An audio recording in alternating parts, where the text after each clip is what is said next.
Okay, good afternoon. Is everybody ready? Today we're here to provide an update and announce a reward offered in terms of the quadruple homicide which occurred on East 144th Street on September 20th.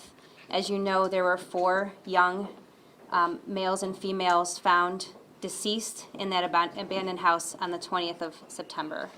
Speaking today will be Deputy Chief Patel, who will provide a basic overview of the case. Lieutenant Pillow will answer some questions that you may have about the case, but please know that we're in the very early stages of this investigation. There's only so many details that we have, and there's only so many details that we can be putting out. And Prosecutor O'Malley will be giving some details on the reward monies that were made possible by the prosecutor's office and by Crime Stoppers through their generosity.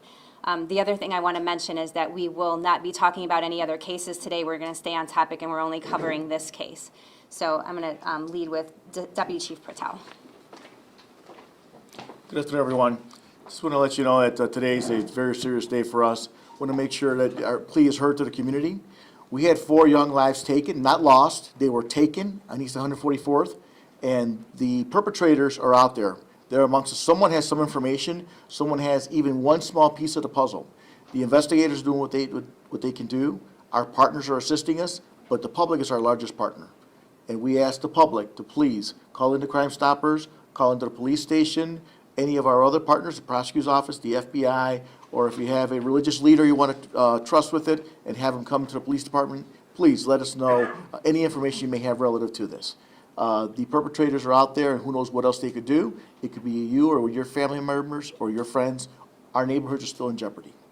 This act, the Lieutenant will get into it shortly, this act was a violent act, and we don't know the reasons behind it yet, but we do know that the offenders are out there, and we have some leads, and Lieutenant will get into those. However, we just need the public to help us piece some of this together. So thank you for the prosecutor's office and our other partners in moving forward with the support for this plea with some reward information. Good afternoon, everyone. First, I'd like to publicly extend our condolences to the families of the victims. My detectives and myself have been in contact with them. They are assisting in this investigation.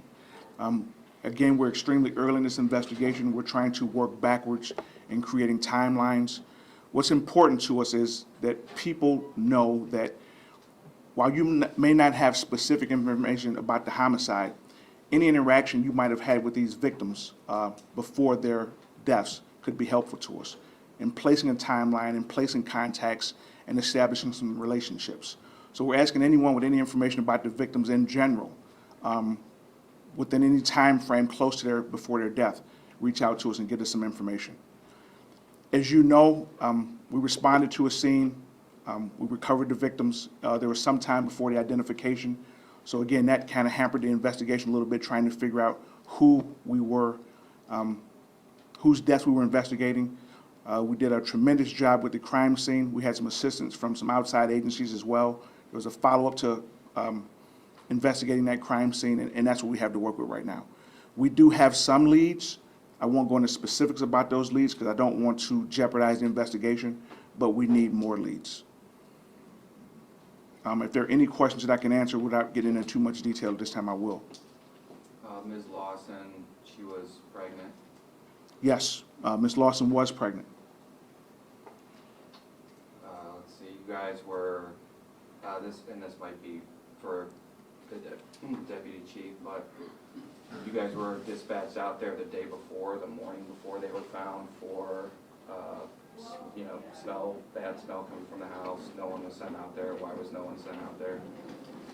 Yes, there was another call for that. We're still looking at details on that. There was a call made, and we're looking at what the disposition of that call was, and then we'll certainly have a resolution on that. Do you know what all their relationships were? Like friends or? We do know that the victims were couples. We don't know what the couples' relationships were together, how they knew each other, but we do know that, that they were couples, according to family members. Because Ms. Lawson was pregnant, if someone is arrested, would they be charged a 5th time for FBS? We're told she was like 7 months along. Depending on what the investigation bears out, there are some options, but we'll explore those with the prosecutor's office at a later time. And any idea how long they were there before they were found? Our investigation and working with the medical examiner's office, we're going to go with approximately 2 weeks, is what we're looking at right now, but we're trying to narrow that down as well. Will that house remain standing? Our investigation, in terms of evidentiary value, right now, we think we're complete with it. That will be up to building and housing in the city and perhaps the owner, I'm not sure.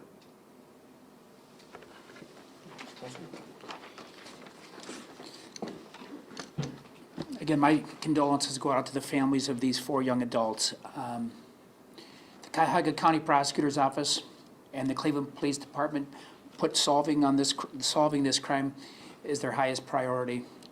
Together, we have gotten together, working with Crime Stoppers, to offer a $10,000 reward for any information leading to the arrest of these individuals who are responsible for this heinous crime.